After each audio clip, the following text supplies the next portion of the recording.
خواره گلم لطفاً پرخ بغره بخرین، بغره بسرخ کنین و کت بغره برین بیرون. به خاطری که طوری که به نظر میرسه طالبا میخواه که دخترها بغره بسرخ کنن. چادر نماز به خیالم دیگه قبول نیه دیگه.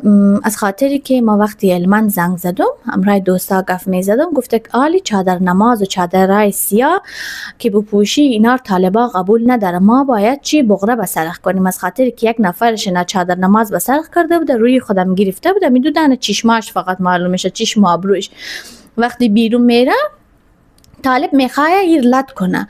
بعد از اویی میگه که مثلا چی شده، من خو هیچ کاری نکردم. گفته تو چرا چادری بسرخ نکردی؟ گفته خو ببخشی من میرم چادری زود کرده بسرخ میکنم، من خبر نبودم که قانون تبدیل شدم. خلاصه ایر مانده کی برای بغریخ بسرخ کرده. از روز دیگه میگه با ما کاری نداره که اگر خی بغره بیرون شویم. خب دیگه از او خاطر به شما میگم که بغریخ لطفاً بسرخ کنین. خب شما باید از خودت محافظت کنین.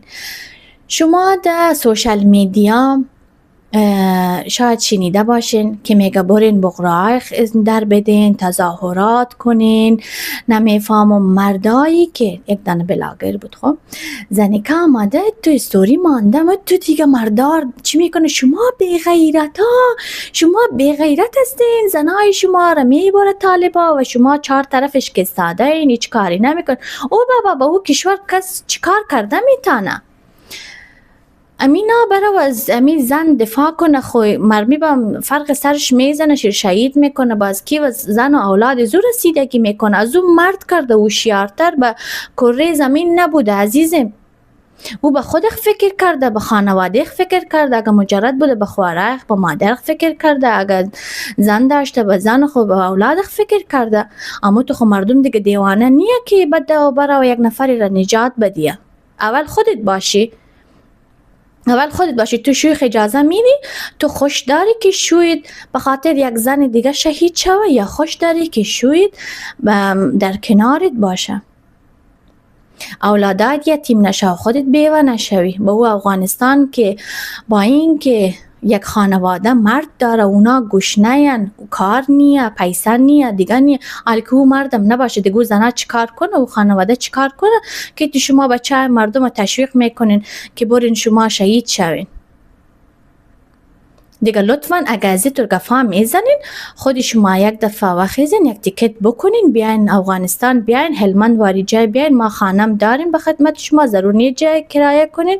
قراری کرده یک روز باز برین شما تظاهرات کنین، چادریه خونجی در بدین که طالب تو چی کار میکنه؟ خواری گلیم که تو ششتی زنار به این کارا تشویق میکنی. مشکلات ما و شما به یک چادری ساختندن و به یک آزادی و به طور چیزا حل نمیشه. مشکلات ما خیلی ریشه داره، خیلی باید ما بریم سراغ ریشش. خب یکی ای بود که شما نباید چادری یخ چی کنین. خب یک گفت دیگه ای بود که آریانا سعید که یک چند دانه دخترها داشت گفت میزد از دخترای هرات. خب خیزینا گفت میزد، باز یکی از دخترها میگه که آن طالبا آمده یک دختر وردشته برده و سرزو تجاوز کرده. وقتی دختر آمده خودکشی کرده و دختر ما چون عروسیش نزدیک بوده، بعد از دامادم که خبر میشه دامادم خودکشی میکنه دیگه، داشتن گریه میکردن. باز یک دختر چی میگه که ما حتی شده که مثلا سرم تجاوز شوه ما میرم، ما بر آزادی می جنگم. سکو عزیزم تو حال نوجوانی، وقتی که ما و شما نوجوان هستیم، اینی مغز ما کینیه، تو زودی که ما میپریم هر کار میخوایم بکنیم، میگم هستا و نیا مایم و مثل از این فیلم های هندی واریم که 100 دانه مرمی به ما بخوره باز ما همه تو استاده ایم و ما زنده ایم. فهمیدین؟ یا فکر میکنی یک قدر پاور داری، سوپر هیروی، تو هیچ چیز نگولیم. خب هیچ چیز نی، تو پیش از اونا هیچ چیزی نی.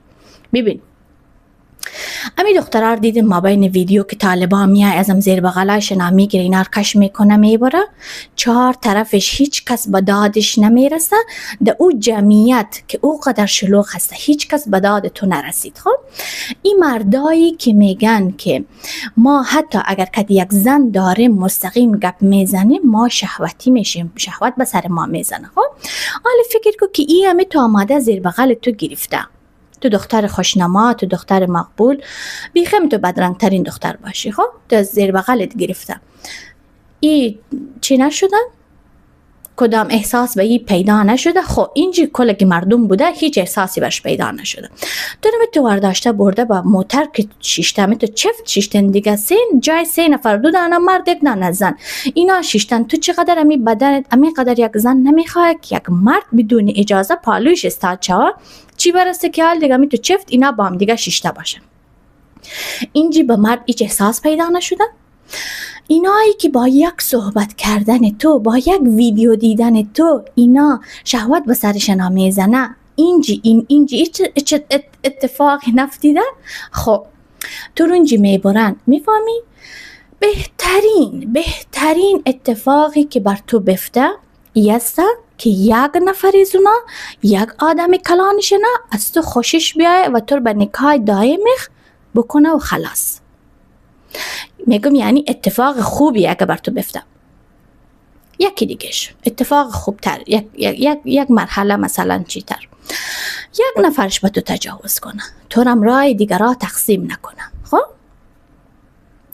اصلا بیا فرض کنیم که بسر تو اصلا تجاوز نشده، فقط تو رو اونجا بردن و تو نصیحت کردن، گفتن دختر گلم، خوار گلم سکو اینی چادری ما قبول نداریم، چادری سیار ما قبول نداریم، چادر نماز ما قبول نداریم، قراری کرد تو بغریخ بسر کو. خب دختر گلم تو که رفتی به خوارخونده خودم بگو که قانون تبدیل شده و شما باید که چی بغره بسر کنین، برو خانیخ برو. به تو هیچ کاری نکردن، به تو هیچ کاری نکردن، خود تو سالمی.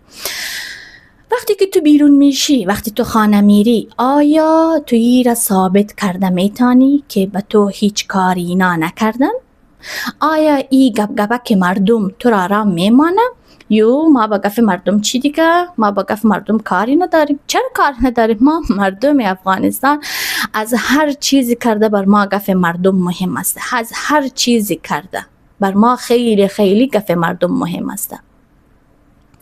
یعنی او درد تجاوز شاید و قدر دردناک نباشه برای زن، تا ای که مثلا این مردم ها گف و سخن زنا برزی درد است.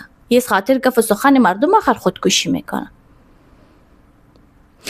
سعی کنین بازی این مردم نخورین که میگه برین چادر یخ در بدن. شما باید زنده باشین، شما باید سالم باشین، شما باید سالم روحن و جسمن باشین تا بتانین این کشور تغییر بدین. خب ای که ما و شما کلگی ما بدون پلان بریم داخل سرک جیغ بزنیم، چادر یخ در بدیم، بچهای ما جوانای ما رینا شهید میکنن، دخترای ما رینا میبرن. فهمیدین؟